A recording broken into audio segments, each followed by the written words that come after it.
All right, everybody, play it forward. We're back. We are here today with Henry Alexander Kelly, writer, director, filmmaker of Chuck and Fern. Henry, thank you for being on the show. Appreciate it.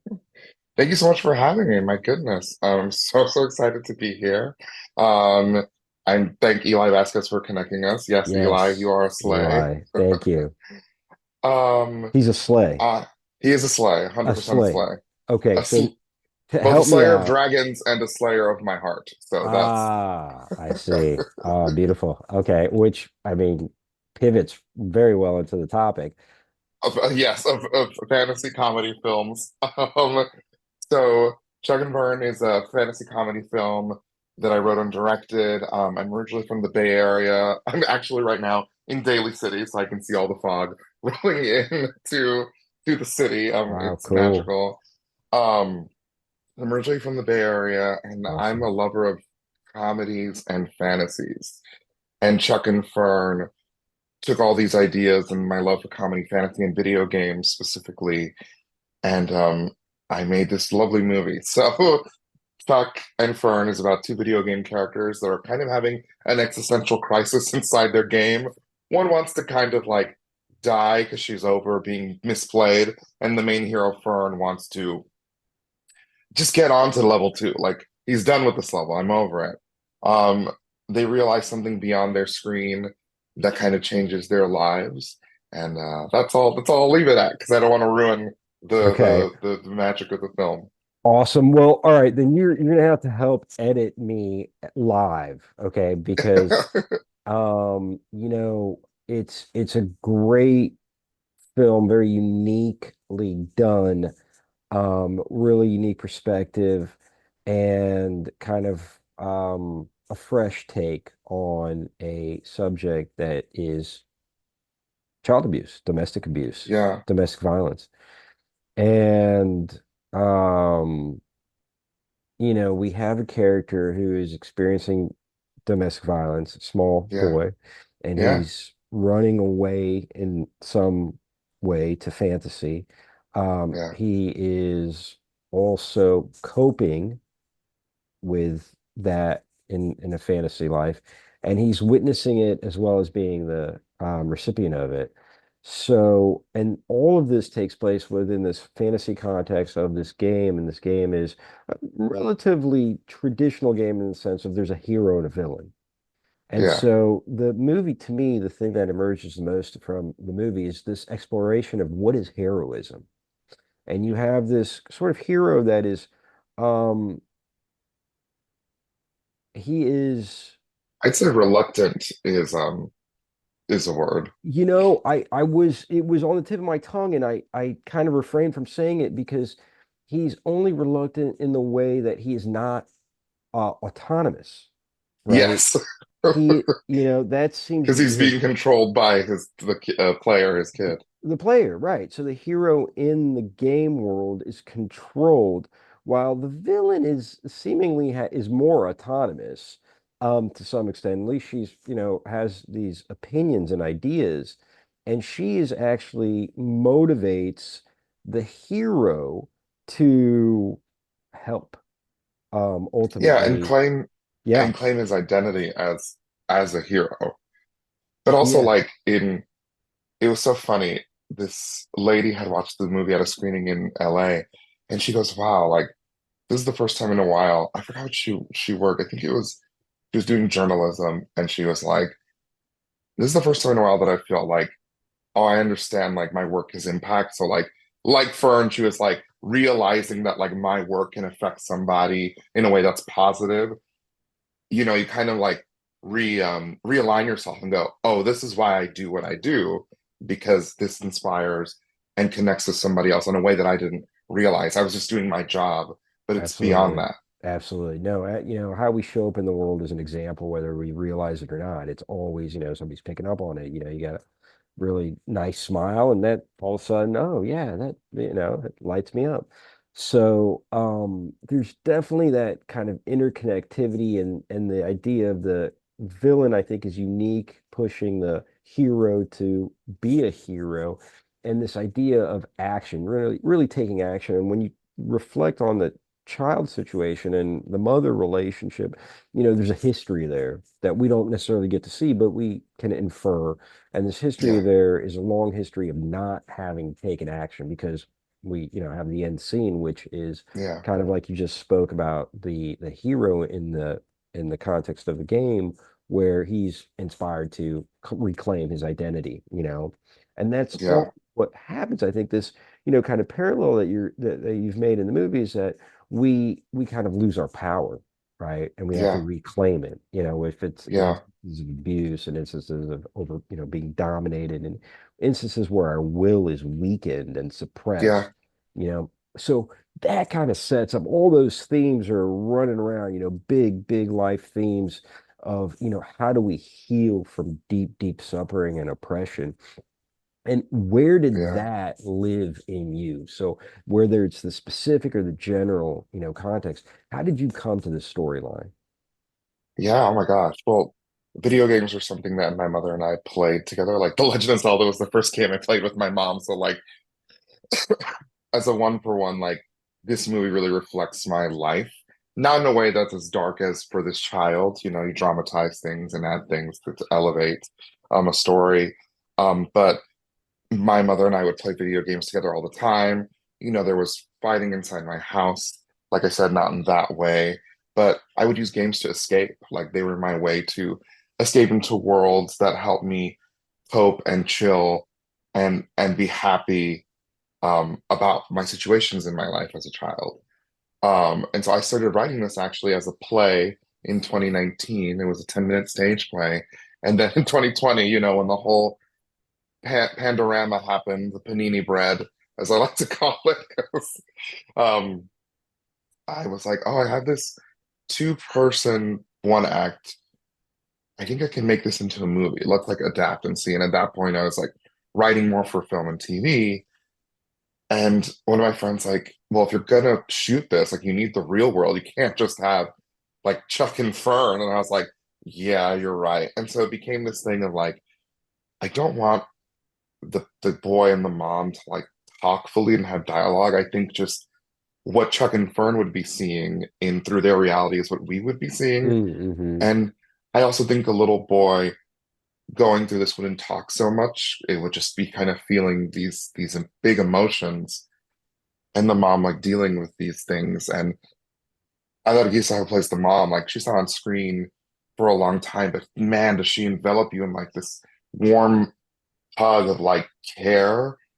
And the little boy, you just feel so connected to him. That was Grayson's first role ever. So it was just so mind-blowing to see them doing this. So I wrote this in 2019 as a play, and it came from this idea that this is gonna be so ridiculous. But I was looking at Toy Story and I was like, what if the characters from Toy Story had to deal with real issues happening in front of them? Like if Andy was and his family was like it was much darker and like sadder, like how would they react? And I thought to myself, well, gaming to me was kind of like my Toy Stories from Andy. So how would you react if you weren't even in the same physical space? Like you had to be trapped inside some other world. And that was kind of the jumping off platform to create this movie.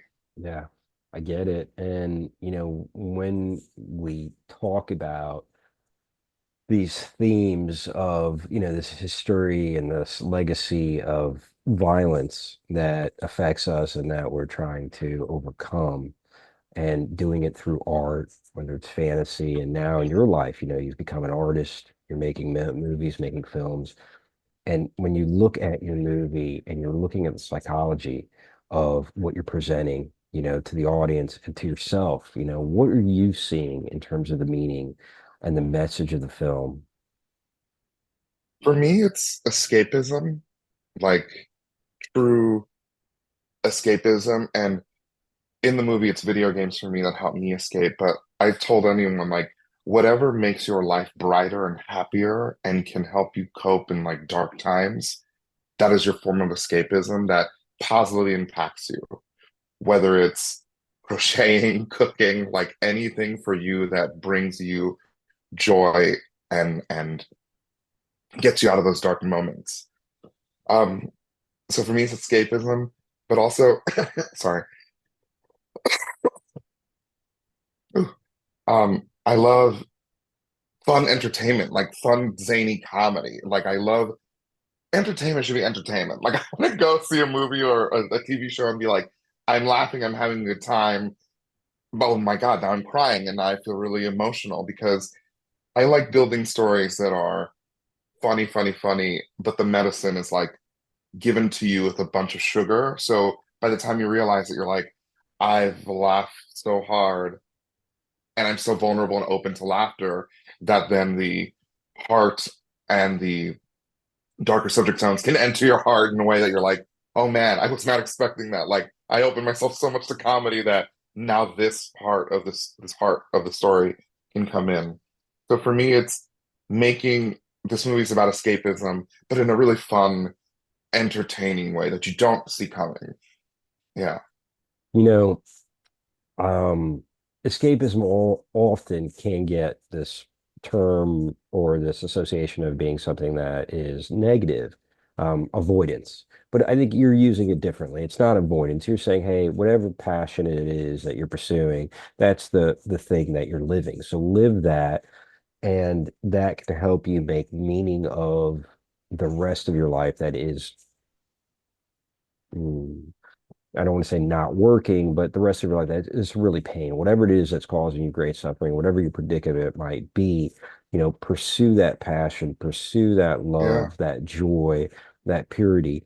And then I think, you know, the idea is, how do we cultivate a lifestyle of that? How do we deal as human beings with those forces that are greater than us? Um, that can be oppressive. That's for yeah, me is, how can I change my mind? How can I reflect? How yeah, can I continually, a kid in a situation like that where you're powerless, you can't do anything. You can run away, you can call the cops. I mean, what can you do? You have certain limitations. Your mother, caretaker, ultimately, has the power. And in this film, without giving it away, she yeah, takes action. She yeah, takes action. So that's kind of taking back your identity. So there's always these predicaments. Oftentimes we look at the suffering in our lives and we're like, well, we're powerless, but we're not. yeah, We're not powerless. And one of the things we can do is pursue our passions, pursue our joys, and then how do we bring back those life lessons to the thing that we've got to do, right? Which sometimes is take action in this case. Sometimes maybe it's not taking action, Sometimes, you're a rageaholic, you got to tone that down.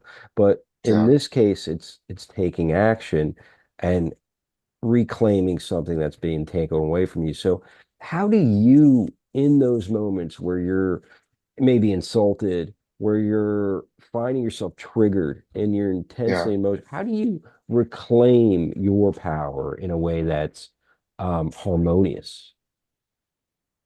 I think for me, it's like as I gotten older, is taking a step back and allowing myself to process what has just happened in front of me, or as it's happening, understand like, okay, this is not going to happen for this whole day or this whole like week or anything, right? Like I have, like you said, the power to escape and go into my happy place and go do things that bring me joy.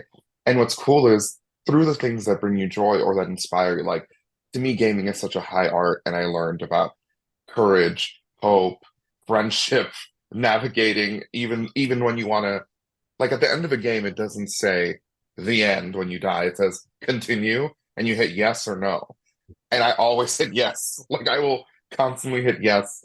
So having that mentality of like hitting yes and keep moving forward, is what's really helped me. So I think that for me, gaming is such a high art form that it's allowed me to use it in my real life in ways of like, yeah, I'm gonna keep hitting yes and continuing.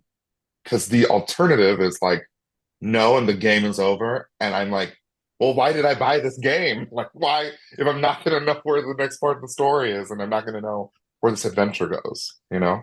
That's beautiful. Yeah, I love that. Yeah, keep hitting yes. The resilience and the hope and understanding the outcomes and continuing to grow with the outcomes. It's That's a great message. And I also want to go back into talking about the child and the mom, which is, yes, while the child isn't, he has no sense of like what he can do because he's not you're a child, like you are in control of your emotions and but you are in control of communication and he has control of his little reality and world that he can make for his own joy.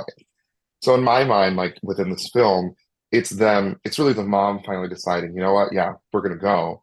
But both of them coming together in this decision and being like, no, like we're done. Like we are done with this. We are continuing, yes, but to level 2 or 3. Like we want to go to the next level. Um, yeah, Yeah, they're both a reflection of each other. So Chuck and Fern reflect the mom and the little boy. yeah, Chuck is the equivalent of the mom, and Fern is the equivalent of the little boy. And there's two other characters that I mean, one is the dad, but another character I definitely don't want to say, but they're all a reflection of each other. It's kind of like a reverse Wizard of Oz effect. You start in mm, a bright, happy world, and then go into like the black and white, darker world of reality. mm, mm, Well, you got me thinking about that other character, the fifth man. Cool. Thank you. I appreciate that, Henry. The last question, play it forward is now that you made the film, you're on the other side, it's all been said and done. Well, there's a little more road to go in terms of now you're showcasing it and getting out there and getting exposure. But in terms of the production, the post-production and that part of it, um, how has that changed you as a person making this Do you have film? like 8 hours? Can we talk for 8 hours? Bring it on. No, This but is- how has this changed me? My God, I'm a whole different beast of yeah, a man. that's But awesome. like, but a Wow. kind, fun beast. Like, Yeah. my goodness, where do I begin? This is my first movie, as I said, and we started this movie like I said it was a play, and I connected with my friends like, "Do you just gonna produce this movie? Let's crowdfund." So we started crowdfunding, and then from that we're like, "Oh, we have enough money for production. Let's get other people involved." So literally building something from the ground up is the hardest, most insane thing ever Yeah. because it's like you're on a ship and you have the script and you have these ideas and you have this like concepts and your treatment and all that and you're like, guys, I know there's an island here, I know it's foggy right now, but I need you to trust me when I say the island is right there. We're gonna land here, it's gonna be sunshine, coconuts and mangoes and margaritas, and it's gonna be amazing. Yeah. um Yeah. I just learned so much about two things: proper communication. Mm, And what was super exciting was, no, mm. three things. Proper communication in terms of like, I love communicating with people, and I realize like full transparency is the only way for me to Yeah. make movies because That's it this is not made in a vacuum. I'm not some auteur. It took like 65 plus artisans to make this film for sure. from like everybody involved. And so proper communication in terms of I'm going to give you this idea and this concept, and being excited to receive people's view on their their input on this project, Yeah. which ultimately elevates the project because you're now getting like people are getting part of their heart to this thing that they want to involve themselves with. And it's so exciting to receive that because then it takes the movie in a way that's like, this works for the vision, but it's also like real life is as diverse as it is on like it should be on camera in terms of thought and like what people love. So put like having people put in things that they love made me so excited because it really took the project in ways that I was like, oh, I didn't know it could go that way, and it was super lovely. So proper communication and transparency. Um, my second thing is oh God, my brain, my ADHD brain just completely Don't worry. took me away It'll from the go. It'll second come thing. back. I know it'll come back at some point. Um, what was it? Proper communication. It's kind of like both proper communication and the second one, which is being open to receiving Yeah. gifts Yeah. of like Yeah. what's gonna Yeah. like you brought these people along because you love their art and what Yeah. they do. They're gonna really show you things that you're like, whoa, this is so cool. Oh, I remember the third thing. How funny Yeah. was that? It's pivoting. Pivot Yeah. when something's happening, you're like, this is not working. Like allow yourself to pivot Yeah. because it's exciting. It's not something that should be a stressor into like it can be, but it's exciting because you're kind of like, I don't know, this is so weird. But for me, I'm like, the film gods have Yeah, guided me down this path, and absolutely. we're just gonna do it Absolutely. Yeah. because this is the That story that door's wants to be closed. told. Pick another one. Yep. Yep. Yeah, because there are others out there. And that's what the most amazing thing is. It's like it's just a mental attitude. Like shift. Don't get attached. Okay, so that didn't happen. Bummer. What else is in store? There's always something else. There's always something else, and it allows you to like, instead of seeing a movie that's like this 2D or one-dimensional thing, if you pivot, it becomes 2D and then 3D, Yeah. and now it's moving around in space and it's its Right. own thing. So now you're Yeah. seeing it in all these angles Yeah. from different people's eyes, Yeah. from allowing yourself to pivot, from freeing yourself from what you think Yes. something should be. Yeah. Stay open. Stay open. You got to be open to receive. I love Yeah. it. I love it. Henry Alexander Kelly, writer, director, filmmaker. The movie is Chuck and Firm. We are going to share it with our audience. Keep it coming. It is a pleasure to have you on the show, Henry. Till next time, everybody. Peace. I'll play it forward. Thank you so much. Thank you, Bye. Henry. Later. Thank you. All right.